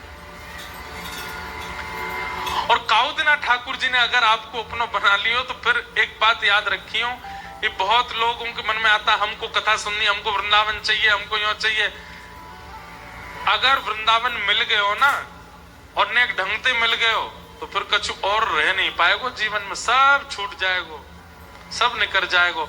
हमारे ठाकुर जी को एक स्वभाव है, इनको प्रायोरिटी बहुत पसंद है। ये एकांत ही रहते हैं जिसके चित्त में रहते हैं, और जिसके चित्त में जाते हैं वहां से सब निकाल देते हैं, फिर किसी और को रहने नहीं देते, वहां पे खुद ही रहते हैं फिर। इसलिए भैया यहाँ आओ, इस भाव में आओ तो सोच समझ के आई हो, क्योंकि ठाकुर जी अगर आ गए तो फिर कुछ और रह नहीं पाएगा चित्त में। हाँ, ऐसा ठाकुर जी को स्वभाव है, ऐसा ठाकुर जी को व्यवहार है। तो भगवान का नाम क्या रखा गया? कृष्ण। अब ठाकुर जी धीरे धीरे बड़े हैं लगे, अब गुटमुन गुटमुन चलते हैं ठाकुर जी। 2 दतुइयां निकली आई हैं लाला की, गुंगराले केश हैं। यशोदा मैया केश काट करके एक जूड़ो सो बना दे यहाँ पे, और वहां में सुंदर सी मोती की माला ऐसे बांध करके और एक मोर पिछ लगा दे। बंधुओं, अच्छा लड्डू गोपाल की सेवा जितने लोग करते हैं, हमारी एक बात सुनिएगा, हम एक निवेदन करना चाहते हैं आपसे। आप अपने ठाकुर जी को सेवा करते हो, श्रृंगार करते हो, आप जैसे करते हो उसमें हमको कोई हस्तक्षेप नहीं है। हम तो ये कहेंगे कि रोज रोज नवाए मत करो, कभी कभी नवाए करो, छोटे लाला है वो। लेकिन आपका रोज नवाने का कर्म है तो फिर नवाओ, कोई दिक्कत नहीं। पर हमारी कहीं एक काम आपको करना है, कल से ही करना है। क्या? बढ़िया बादाम लीजिए और बादाम को अग्नि पर सेक दीजिए, और अग्नि पर जब आप सेकेंगे तो उससे एक कारा कारा काजल निकलेगा। उसको एक पात्र में ऊपर ऐसे बादाम जल रहा होगा तो उसमें से काला काला निकलेगा। उसको पात्र में उसकी जो काली माँ है, जो काजल है, उसको समेट लीजिए, और फिर उस काजल को ले जा करके, चाहे आपके ठाकुर जी इतने से हैं, चाहे इतने बड़े हैं, चाहे जैसे हैं, उनके आंखों में जरूर काजल लगाया करो ठाकुर जी को। आपके लड्डू गोपाल दिखने चाहिए। और सुनिए, काजल फैल जाए तो कोई दिक्कत नहीं। कई लोग होते हैं बड़ा व्यवस्थित लगाने का प्रयास करते हैं, कहीं फैले नहीं। अगर फैल जाए तो कोई दिक्कत नहीं, ये समझ लियो लाला ने आंख मीड़ ली है अपनी, या हमारे फैल गए है। और दिखने चाहिए ऐसे कि हाँ फैलो फैलो, काजल लग रहा है। नित्य काजल लगाओ ठाकुर जी के आंखन में, सुरमा धरो और एक बिंदी यहां धरो ठाकुर जी को। कौन सी न मार दियो री टोना मेरो, मचलो श्याम सलोना। यशोदा मैया कह रही हैं, बोले अरे कौन सी ने टोना मार दियो। टोना मतलब नजर। आज हमारे लाल जी आएंगे कथा में। हमारे श्री लाल जी के तो जो अलंकार है ना, उसके पीछे ही लगाव है। लगाव मतलब ठाकुर जी को परमानेंट काजल लगा ही रहता है ताकि कोई नजर नहीं लगा दे। और हमारे लाला हैं तो श्याम वर्ण के दिखेगा नहीं, यहाँ छोटे छोटे काजल लगे हुए हैं लाला के, ये कोई नजर नहीं लगा दे। फिर आरती करके तुरंत बलैया ली जाती लाला को, कोई की नजर नहीं लगे। ऐसे नित्य अपने ठाकुर जी को काजल लगाए करो। यशोदा मैया काजल लगावे लाला के, काजल लगा करके बढ़िया केश गूंथ करके, गले में हार पहना करके बढ़िया ठाकुर जी को श्रृंगार करे। और श्रृंगार देखो, सुनो सब लोग ध्यान से, यशोदा मैया श्रृंगार करके लाला को एकांत में बैठ के अपने लाला को सर्वांगीण श्रृंगार करे। श्रृंगार करके फिर लाला की दिया बत्ती आरती करे, आरती करके खूब नजर उतारे, और फिर के बाद लाला को गोद में लेकर के यहाँ तक काजल मिटा दे अपने आप ही। यशोदा मैया अपने हाथन से ही काजल बहा दे, बालन को बिखेर दे, मालान को उल्टी सीधी कर दे, नीचे से कपड़ान को ऊधो सूधो कर दे। अब छोटे से ठाकुर जी, उनको क्या पता, पहले मैया सजावे फिर खुद ही बिगाड़ दे। एक दिन एक गोपी ने देख ली, मैया मैंने आज देखी आप तो खूब बढ़िया श्रृंगार करो लाला को, और वाकई बात बिगाड़ काहे को दे हो। यशोदा मैया का प्रेम, बोले अरे तुम सबन की खोटी नजर लग जाएगी मेरे लाला, या हमारे बिगाड़ के भेजूं बाहर, वाके केशन ने खोल दूंगी, वाके सिर के गुत्ते भाई केशन ने बिगाड़ दूंगी, वह काजर मिटाए दूं, ऐसा कर दूं लाला कोई की नजर नहीं लगे। मतलब ठाकुर जी को बुरो बाबरो बना के भेजे यशोदा मैया कि कोई की नजर नहीं लग जाए मेरे लाला है। ऐसा श्री यशोदा जी को प्रेम। ठाकुर जी धीरे धीरे बड़े है रहे। अब धीमे धीमे ठाकुर जी खम्भ पकड़ के चलना सीख गए। यशोदा मैया की उंगली पकड़ते हैं और धीमे धीमे अपने चरण आगे धरते हैं, और चरण आगे धर के यशोदा मैया तुरंत उंगली हटा देती है।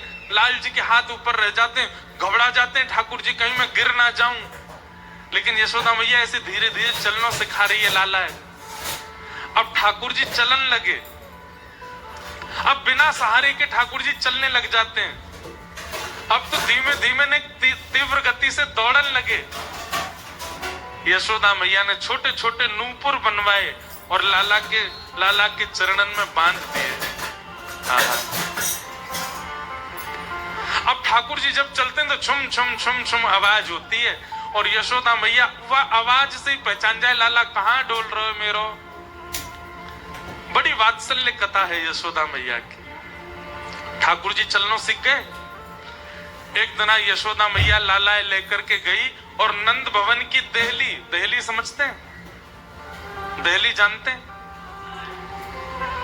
जैसे किसी द्वार पर दहली होती है ना, उसको अब घरों में दहली तो इतनी इतनी बनाते हैं, पहले घरों में इतनी बड़ी बड़ी दहली होती थी।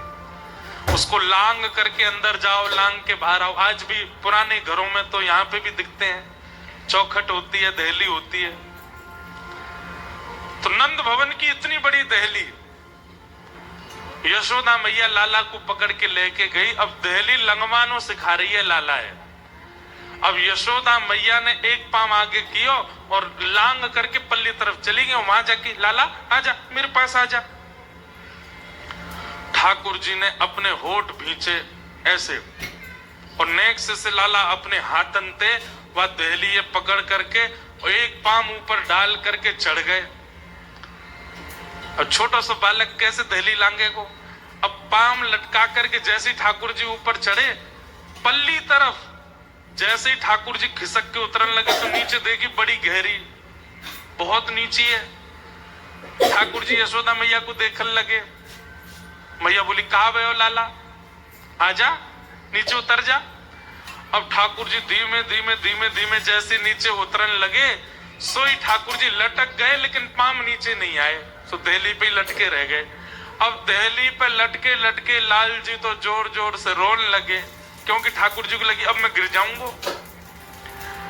आकाश मार्ग से जब ये दृश्य देवताओं ने देखा तो देवताओं के नेत्र सजल हो गए और सजल होकर के क्या बोले, बोले वहां बामन के यहाँ गए, वो बलि के यहाँ बामन बन के गए थे और बामन बन के उससे कह रहे 3 पग जमीन का वरदान मिलते ही इतने विराट हो गए कि 2 पग से तीनों लोक नाप लिए। और आज देखो इनसे दहली नहीं लांगी जा रही है। कहा ये 2 पग से तीनों लोक नापने वाले, आज इनसे दहली नहीं लांगी जा रही है। आहा अहम तु नंदम वृंदे यस्यालिंदे ब्रह्मवसिता। किसी ने कहा, बोले इस वक्त परमात्मा कहाँ है, पर ब्रह्म कहाँ है? बोले नंद भवन की दहली पे लटको पड़ो परमात्मा। नंद भवन की दहली पे ऐसे औंधो पड़ो है। क्यों? प्रेम के कारण। आहा ठाकुर जी की ऐसी मधुर लीला है रही है। धीरे धीरे ठाकुर जी बड़े है रहे हैं।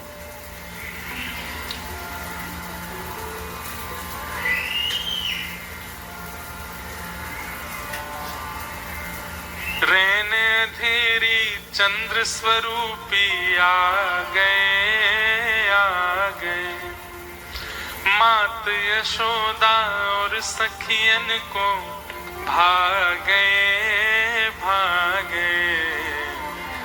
ऐसे प्यारे सांवरिया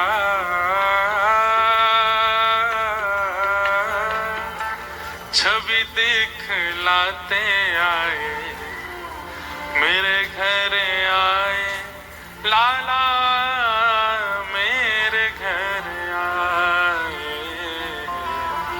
छुम छुम बाजी पायलिया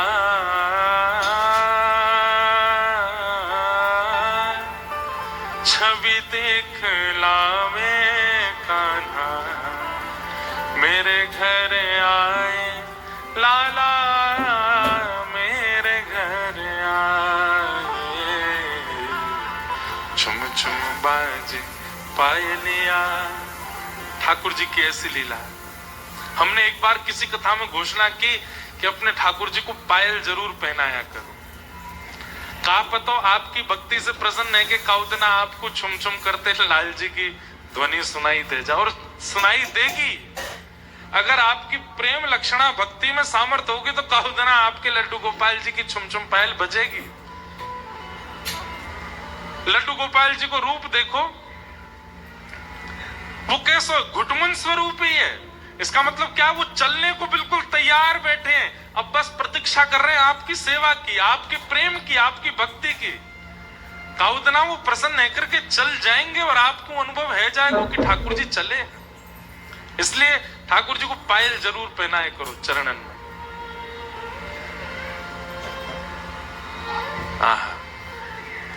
धीमे धीमे ठाकुर जी ने और बड़े हैं लगे। अब तो ठाकुर जी तोतली वाणी में बोलन लगे, मैया बोले, बाबा बोले, भैया बोले, गैया बोले। धीमे धीमे सब बोलन लगे। सब ब्रजवासीन की होड़ लगी है, लाला मेरो नाम बोल, लाला मेरो नाम बोल। ठाकुर जी सबके नाम बोल रहे हैं, जो जैसो बोले। तोतली उल्टे सीधे जो निकर के आ जाए मोते वैसे ही नाम बोल दें, और वो सुन सुन के ब्रजवासी जोर जोरते हंसे, लाला मेरो नाम है सो बोल लो। इतना आनंद हो रहा है पूरे ब्रजमंडल में। अब ठाकुर जी नंद बाबा की उंगली पकड़ के जाते हैं और नंद भवन में जितनी गैया हैं सब गैयान को पुचकार वे जामे, सब कुछ स्पर्श कर वे जामे। सब गैया प्रतीक्षा करें कि नंद नंदन आएंगे। छोटे से ठाकुर जी अपने बाबा की उंगली पकड़ करके जामे। एक दिन एक गैया ब्याह रही, ब्यानो समझे, एक गैया के बालक जन्म ले रो। सो ठाकुर जी पहुंच गए। ठाकुर जी ने जाकर के देखी तो एक बछिया ने जन्म लियो। जैसे ही बछिया ने जन्म लियो सो थोड़ी देर में ठाकुर जी वहां से लिपट गए, वाकु हृदय से लगाने लगे। इतने में ही कहा भयो वो बच्चिया उठ के खड़ी है गई और खड़ी है के इधर उधर दौड़ने लगी। ठाकुर जी तो जोर जोर से रोने लगे। नंद बाबा बोले, लाला कहा भयो? ठाकुर जी शांत नहीं भये। ब्रजवासी सब इकट्ठे है गए, बोले कहा है वो लाला रो का? बोल पतो ना, बच्चिया ने जन्म लियो, वो उठ के लाला ने वाकु हृदय से लगायो, वो उठ के चलन लगी, लाला रोने लगो, पतो ना काई रो रहे? यशोदा मैया ने गोद में बैठाए, बोले लाला कहा भयो? तो को भूख लगी है, तो को दर्द है रो है? ठाकुर जी सब में कहे नहीं मैया, और रो रो के पूरा काजल ऐसो भारी कर लियो, अपने केश खोल लिए और महाराज विचित्र सो वेश बना लियो, कभी यहाँ पे गिरे कभी वहां गिरे, रोमे सो रोमे। मैया बोली लाला तेरे पाम पड़ू, बता तो दे कहा भयो, काई रो रो है? सो ठाकुर जी हुरकियां भर रहे हैं, हुरकी भर भर के और बीच बीच में बोल रहे हैं, मैया तू को पतो कहा भयो? बोले कहा भयो? गैया ने बछिया को जन्म दियो और जन्म लेते ही बछिया नेक देर में उठ के खड़ी है गई, चलन लगी, दौड़न लगी। यशोदा मैया बोली तो यहां में रोवे वाली कहा बात है? बोले मैया मैंने जन्म लियो, जन्म लेवे के 1.5 साल बाद मुकु चलनो आयो और जी गैया की बच्चिया जन्म लेती चलने लगी। मैया बोली हाय राम लाला जी या में रो रहा तू? बोले मैया मैं या मारे रो रहा हूं, तेने बहुत अत्याचार कियो मेरे संग। जब मैं तेरे पेट में तो तेने कहा खायो? मैया बोली रोटी खाई, चावल खाए, मक्खन खायो, दूध पियो, दही खायो, यही मारे तो मैया तेने गैया जैसो चारों नहीं खायो, यही मारे मैं चल नहीं पा रहा हूं। देख बाबा जब मैया ने मेरे संग कैसो कियो, मैं चल नहीं पा रहा हूं। सब ब्रजवासी सिर पकड़े बैठे, बताओ पूरा घर इकट्ठो है गो और लाला यह बात पर रो रहा है कि वो 1.5 साल लगे चलवे में, हो गैया की बच्चियां उठती चलन लगी, जन्म लेती चलन लगी। एक दिन ठाकुर जी फिर रोने लगे। मैया बोली अब का भयो? बोले मैया मैं 2 साल को है गो, अभी तक 4 दांत निकरे मेरे, और गैया के बालकन के देख जन्म लेते कछु दिना सबरे दांत निकर के आ गए, मैया मेरे क्यों ना आ रहे? मैया बोले लाला तेरे तो कैसे बातन ने मानू मैं? ऐसे मधुर श्री ठाकुर जी।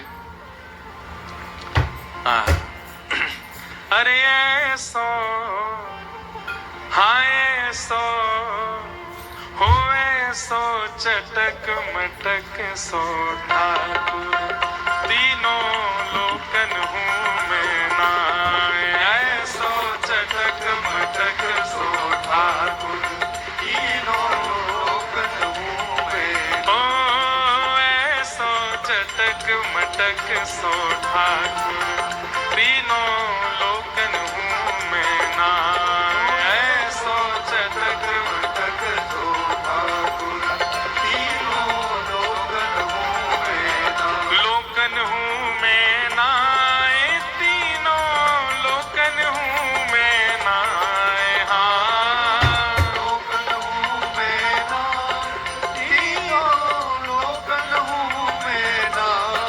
हाँ लोकन हूँ मैं नाय, तीनों लोकन हूँ मैं नाय, हाँ लोकन हूँ मैं नाय, तीनों लोकन हूँ मैं नाय। ऐसा चटक मटक सो ठाकुर, तीनों लोकन हूँ मैं नाय। ऐसा चटक मटक सो ठाकुर, तीनों लोकन हूँ मैं नाय। ऐसा चटक मटक सो ठाकुर, तीनों लोकन हूँ मैं नाय। ऐसा चटक मटक सो ठाकुर, तीनों लोकन बलनंद के लाला की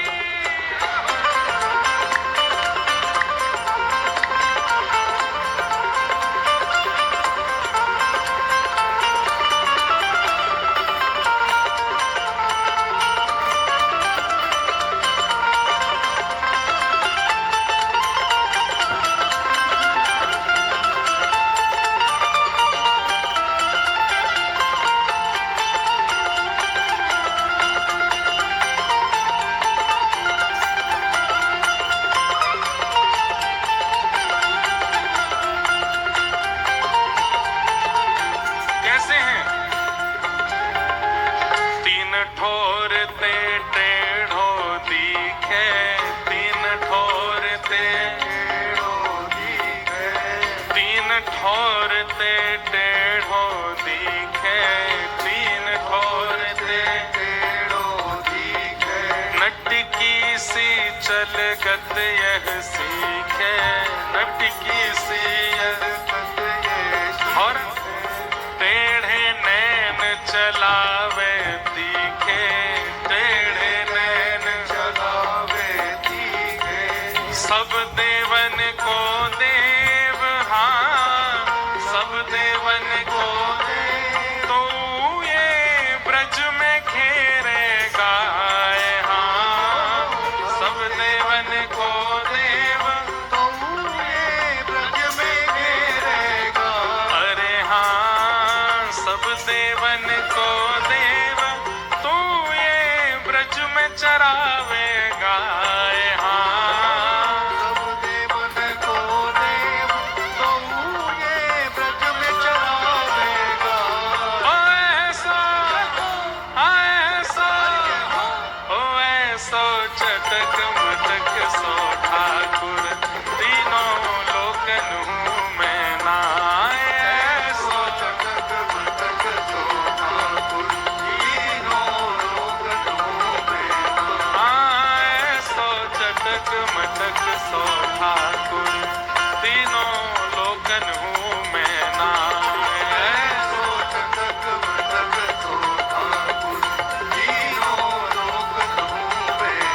लोकन हूँ मैं नाय, तीनों लोकन हूँ मैं नाय, हाँ लोकन हूँ मैं नाय, तीनों लोकन हूँ मैं नाय। ओ ऐसो, ऐसो, ऐसो चटक मटक सो ठाकुर, तीनों लोकन हूँ मैं नाय। ऐसो चटक मटक सो ठाकुर, तीनों लोकन हूँ मैं नाय। और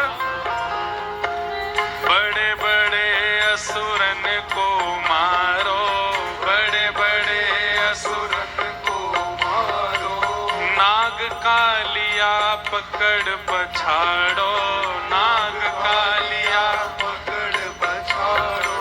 7 दिनन तक गिरिवर धारो, 7 दिनन तक गिरिवर धारो। 7 दिनन तक गिरिवर धारो, 7 दिनन तक गिरिवर धारो। ऐसो बलि तो खेलन में ग्वालन सो पिट जाए, हाँ ऐसो बलि तो खेलत में ग्वालन सो पिट जाए। अरे हाँ ऐसो बलि तो खेलन में ग्वालन से पिट जाए, हाँ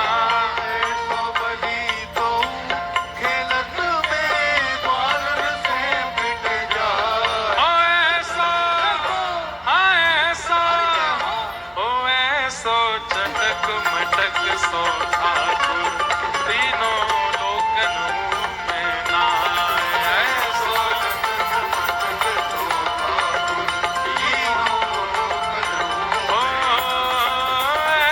सो चटक मटक सो ठाकुर तीन लोकन